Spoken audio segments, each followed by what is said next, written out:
On behalf of Wiper Patriotic Front, allow me to make the following statement for immediate release. Dated today, the 2nd day of September 2025. A very good afternoon to all of you, and we thank you for joining us today at Wiper Patriotic Front headquarters. First, on behalf of the party, we extend our sincere condolences to the family of Stephen Katumbu, one of our long-standing members, staffers, who unfortunately lost his son due to illness. We will stand with him and the rest of the family at this very difficult time.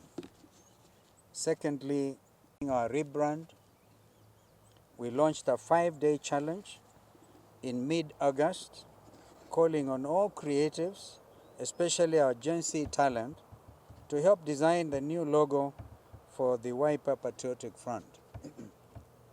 This challenge had an overwhelming response from within and outside Kenya. We would at this moment take this opportunity to thank all creatives who submitted their designs for our consideration.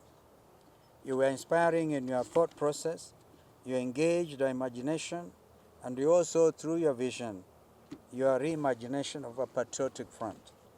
While the final selection is not yet final, we will, in the course of the month, review our top 3 choices and, as promised, engage the creatives. In the coming days, we will unveil more as we count down to the National Delegates Congress, slated for October the 10th, 2025. We can assure all Kenyans that we will be bold and we will be loud. This party will set the pace for the next general elections in 2027. Fellow patriots, there is something fundamentally wrong with the state of our nation under the existing regime. Scandal after scandal and attempts to sell off Kenya's crucial infrastructure on the cheap are the modus operandi of this disgraced regime. This is the reason why Kenyans from all corners of our country simply have hashtag one term as their #1 agenda. Shall I repeat one term? One term. One term. One term. One term. One term. Education, for example, is in shambles from primary through to the university.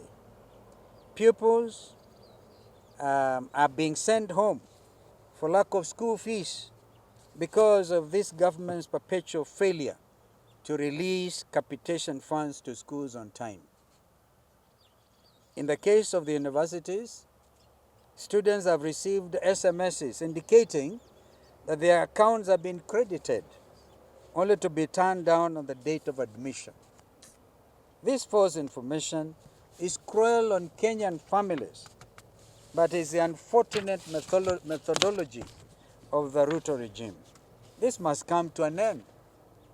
Basic education is a constitutional right that the previous regimes have honored. Why is Ruto not able to continue with this? Where is our money? Capitation must be released today, not tomorrow. University funding must also be made available to all our universities. Mr. Ruto, please stop playing with Kenya's future. Ladies and gentlemen, less than a year since its controversial formation, the Social Health Authority, SHA, continues to frighten in its sheer propensity and appetite for fraud.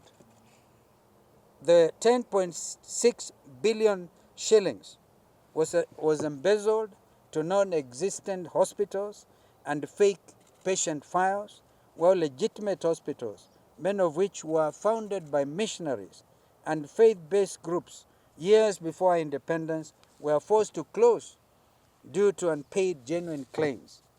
This is inexplicable. To compound the already unexplainable, a non-competitive contract worth 104.8 billion shillings was illegally awarded to a consortium of a dubious nature. Remember, you have said before, this was part of the Adani deals. The contract, which lacked a clear scope of definition, also deliberately handed the ownership of digital healthcare system to this consortium instead of SHA. In fact, we are told the SHA is supposed just to pay, just visit half your house and sit there. They actually have absolutely nothing to do. They just have to report to Mr. Duale's office. If this isn't the definition of systemic or endemic corruption, ladies and gentlemen, what else is it? As the WPF, we put this repressive, oppressive, and excessive regime on notice. Corruption in the healthcare sector is a slow genocide, plain and simple.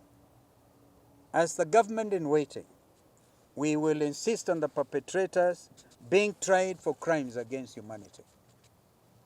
This rot is not just limited to the healthcare sector. The e-citizen government platform for handling public funds is a haste, literally another fraud. This digital impunity and operational opacity must come to an end. Ladies and gentlemen, what we are witnessing in Mandera County is what is defined in international law as simply occupation. Mr. Ruto, have you ceded the Kenyan territory to foreign troops? Is your regime too weak to defend Kenya's territorial integrity? Therefore, you have had the governor, Mandera, come out strongly, crying out, please get out these Jubaland forces. And the other day, people castigated Rigiji for talking about this issue. Now the truth has come out.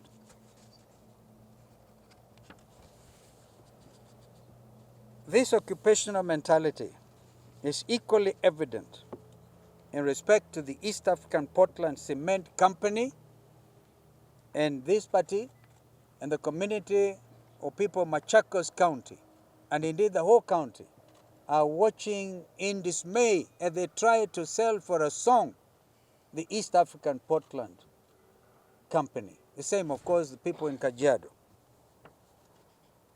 It is not just East African Portland Cement Company, but the Karura Forest as well. Karura Forest evokes very serious emotions. Our late sister, Professor Wangari Maathai, suffered because of Karura Forest.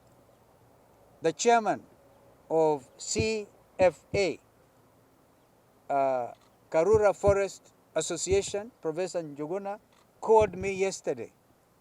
And what is happening there is completely, and they must stop the nonsense.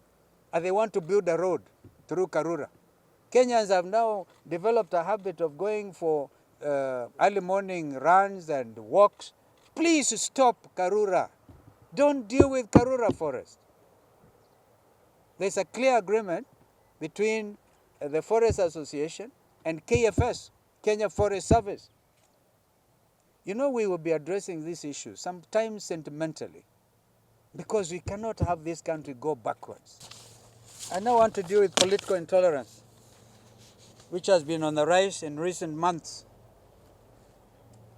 and tell this regime that every Kenyan has the right to be heard anywhere in the country. And no one can claim to own Kenya. Kenya belongs to Kenyans. One nation, one people. That is actually a clarion call as well, even as WPF. Therefore, pre-election violence, you saw when Rigiji was returning home. I mean, men with the full assistance of the police bearing rungus and huge stones, intending to commit murder on the expressway. What a shame. What a shame. If Rigiji had not changed the car that he was in, they would have dropped that huge rock on the screen. What would have happened? We saw this again in Mbere North yesterday. The people of Mbere I'm quite sure all one term. And they can't wait. They can't wait to teach this regime a lesson.